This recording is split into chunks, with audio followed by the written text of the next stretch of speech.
Okay, so once you've completed your slogan trials, or you've Googled, you've researched some ideas, and you've annotated your page, then you're ready to go, really. So I've got our home is not a bin, or our home is not your trash. One of those two. In English, we say bin. American sort of slang, it's trash. So, I'm going to go for bin here. Our home is not a bin, or your trash equals our home. I don't know. I think I prefer this sort of. It's almost like they're telling off the humans. That's what I'm going for here. So you should have your completed image on your cardboard, and then quite simply you will be provided with sheets of letters, okay, different fonts, and we are going to be creating something in the form of a sort of what we would call a ransom note, which actually I think fits quite well with this topic, the fact that this is going to be a placard as part of a sort of campaign that we're going to have on the wall. So this is already in the style of a ransom note. I chose this specifically because you've got lots of different fonts within this. But essentially what I need to do is, if I'm doing our home is not a bin, I now need to find all the letters that are relevant to my slogan. So these sheets are to share for everyone. So what I would suggest is that you and your partner, you and your pair, take a few sheets to share. Good one to start with would probably be this ransom note one, as you've already got the variety and it's easy to split. And you're going to cut some out, but please be cautious with this. Just get your pair of scissors and cut gently around this. I'll do one, and then I will fast forward and I'll do all mine. So it's our. I need an O, and I'm going to start with a capital O, which is nice and easy because it's on the edge. So I'm really simply going to cut around my O. Now I'll just do this for now. So essentially I'm taking this is my O, and the sheet will be okay for someone else. I'm going to take a U. Now this U here is quite hard to get to, so I'm just going to go through and carefully cut around the U that I want,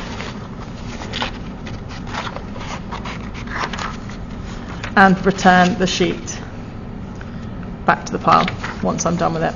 Okay, I'm going to just fast forward now. Okay, so now I've cut out all of my letters. They're hard to pick up actually. Let me just move it out of the way.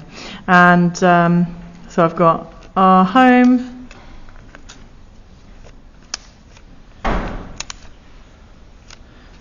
is not,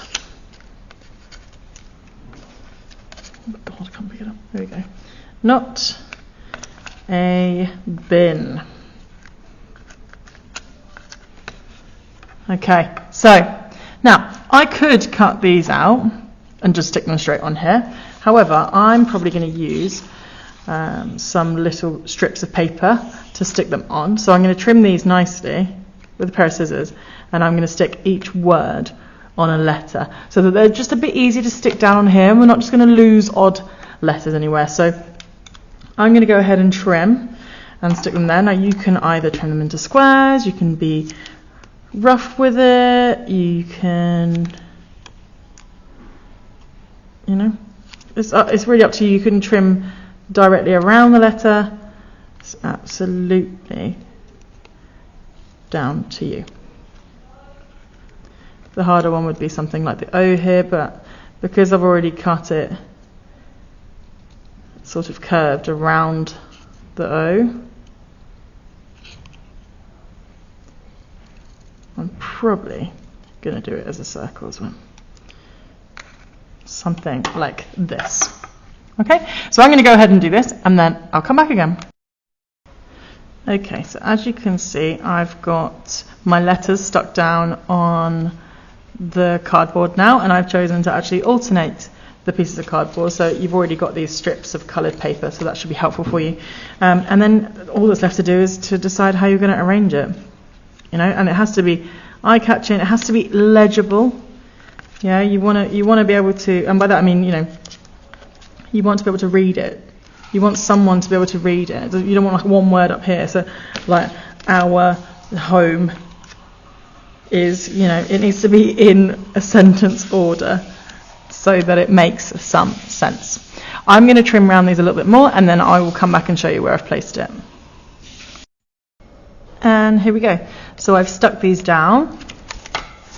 And also, before I stuck them down, I trimmed off the excess because they were just it was too bright. It was taking away from the picture, and you don't want to take away from your artwork. So, because the orange is quite a bright colour, so I just trimmed it so it's a smaller border, and now it looks nice and neat.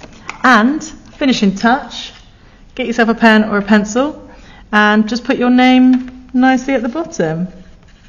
So I'm just going to put Miss Tester neatly at the bottom in pencil. We can always do it in pen later, but you know, some of you will just be scrawling like this, and that is absolutely what we don't want. But please do put your name on the front, and you could also put your tutor group if you wish.